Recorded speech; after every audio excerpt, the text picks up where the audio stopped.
मोटे तौर पर जम्मू कश्मीर के हर इलाके में मैं गया था। पुंछ राजौरी नहीं आ सका था, इसलिए हम और चीफ सेक्रेटरी साहब और हमारे प्रशासन के अनेक वरिष्ठ अधिकारी हैं।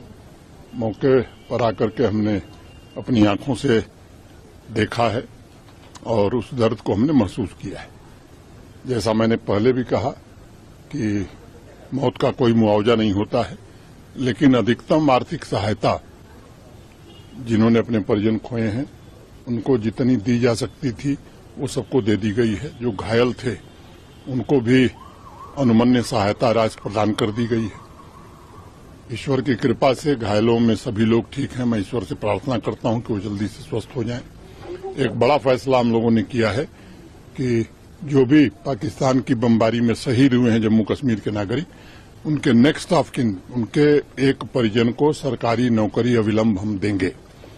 बंकर की जरूरत है।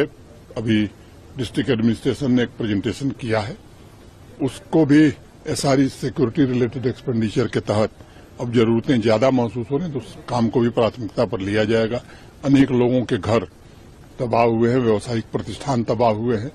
भारत सरकार की ओर से पूरा आश्वासन है ऐसे लोगों को रिहेबिलिटेट करने के लिए एक कॉम्प्रिहेंसिव प्लान जम्मू कश्मीर प्रशासन बनाएगा। हमारे एडमिनिस्ट्रेशन के लोग अभी आइडेंटिफिकेशन का काम कर रहे हैं। एक बार वो हो जाएगा तो इस प्रक्रिया को भी जल्दी पूरा करेंगे। एडमिनिस्ट्रेशन ने बहुत अच्छा काम किया है सर। मुझे फक्र है अपने एडमिनिस्ट्रेशन पर। एक तो राजकुमार थापा जैसे बहादुर अधिकारी ने शहादत दी लोगों की मदद करने में, और नीचे से लेकर के ऊपर तक के सभी अधिकारी मैं समझता हूं कि अपनी जान की परवाह किए बिना अवाम की खिदमत में सदैव डटे रहे। Head Jammu Kashmir as a governor पहले भी 2-3 जगह कहा कि जो ऑपरेशन सिंदूर हुआ, वाकया जो पाकिस्तान ने एक ब्रूटल एक्ट किया था हमारे पहलगाम में, हमारे इनोसेंट लोग 26 लोगों को शहीद किया, उसके बाद ये वाकया एक बाजानिब था हिंदुस्तान की आर्मी की तरफ से कि पाकिस्तान को सबक सिखाया जाए और सबक सिखा भी दिया गया। जैसा 22 अप्रैल की घटना के बाद ही जो बैसरन घाटी में पहलगाम में हुई थी, भारत के माननीय प्रधानमंत्री जी ने कहा था कि आतंकवादियों और उनके आकाओं को ऐसा सबक मिलेगा जैसा वो सपने में नहीं सोचे होंगे। पूरा देश आज गौरवान्वित महसूस कर रहा है भारतीय सेनाओं पर, जिन्होंने बड़े ही सटीक ढंग से, संवेदनशील ढंग से वहीं आक्रमण किया जहां आतंकवादी थे या उनके कैंप थे। सैकड़ों से ज्यादा आतंकवादी मारे गए। हमने, भारत की सेना ने आतंकवादियों को निशाना बनाया था, पाकिस्तान ने उसे अपने ऊपर आक्रमण मान करके निर्दोष नागरिकों को, धार्मिक प्रतिष्ठानों को, चाहे वो गुरुद्वारा हो, मंदिर हो, मस्जिद हो, ताकि समाज में विभेद पैदा हो, इस घृणित स्तर पर वो उतर आया, हमारे मिलिट्री इंस्टॉलेशंस पर उतर आया। तब भारत की सेनाओं ने जो जवाब दिया, पाकिस्तान को ये बात समझ में आ गई कि पाकिस्तान का कोई ऐसा मिलिट्री इस्टेब्लिशमेंट नहीं है जो भारतीय सेना के जद में नहीं है। फिर 3 दिन में ही वो घुटने पर आ गया, दुनिया भर में जाकर के रोना धोना शुरू किया कि भाई अब बचाइए। भारत कभी भी युद्ध का समर्थक नहीं रहा है। हमारा जो लक्ष्य था उस लक्ष्य को हमने प्राप्त किया है और मुझे लगता है कि पाकिस्तान को भी अभी याद होगा, क्योंकि अब की बार अगर उसने आतंकवादी हमला किया तो मुझे लगता है कि सबक इससे भी कड़ा और ज्यादा होगा। इस बमबारी में, गोलीबारी में भी हमने एक अपना बहादुर साथी खो दिया राजौरी में। बावजूद इसके प्रशासन के हमारे सभी कर्मचारी और अधिकारी दिन रात आवाम की खिदमत में खड़े रहे। मैं समझता हूं ये हम सबके लिए गर्व का विषय है। पुंछ के लोगों पर हमें नहीं, पूरे देश को गर्व है। जिस तरह से आप बहादुरी से खड़े थे, सेना का मनोबल बढ़ा रहे थे, उसकी जितनी भी तारीफ की जाए वो कम है। आप सब जानते हैं कि 22 अप्रैल को बैसरन घाटी में पहलगाम के पास 26 निर्दोष लोगों की निर्मम ढंग से हत्या की गई है, तो पाकिस्तान द्वारा भेजे गए आतंकवादी। पूरे देश में एक उबाल था, आक्रोश था, और भारत सरकार ने और माननीय प्रधानमंत्री जी ने ये कई बात कही।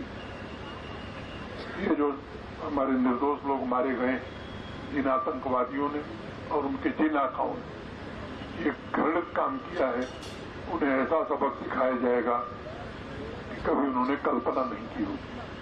भारत एक शांतिप्रिय देश है। आज दुनिया की 5वीं बड़ी अर्थव्यवस्था बन गया है और हम विकसित भारत की ओर बढ़ रहे हैं। इसलिए हम युद्ध के समर्थक कभी नहीं, लेकिन जब निर्दोष नागरिकों की हत्या होगी तो सरकार ने तय किया कि आतंकवादियों और आतंकवादियों को आश्रय देने वाले, पनाह देने वाले लोगों के खिलाफ निर्णायक कार्रवाई की जाएगी।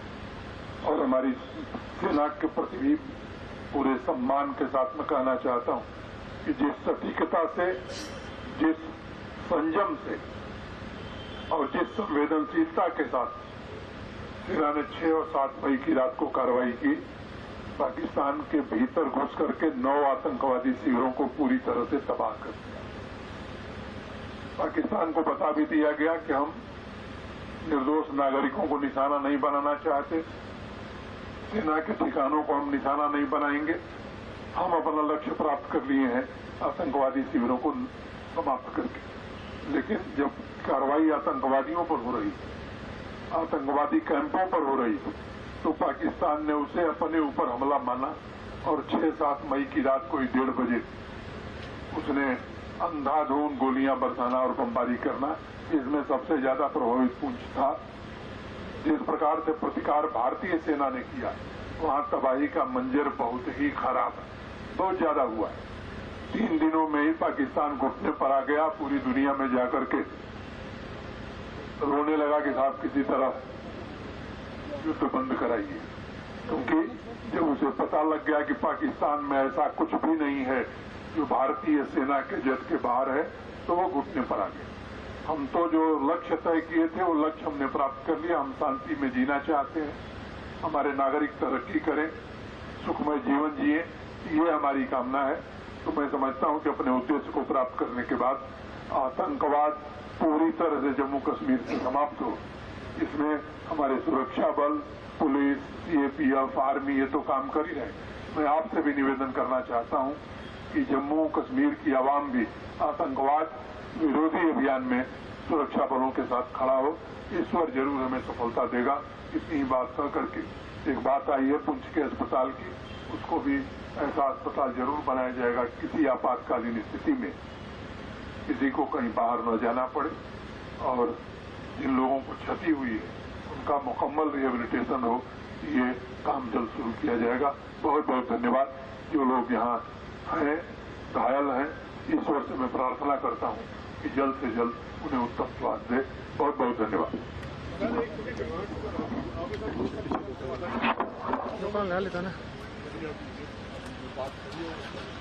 सर पहला भी चल रहा था, वो पहली जगह साल हो गया सर, वो काम शुरू नहीं हुआ सर।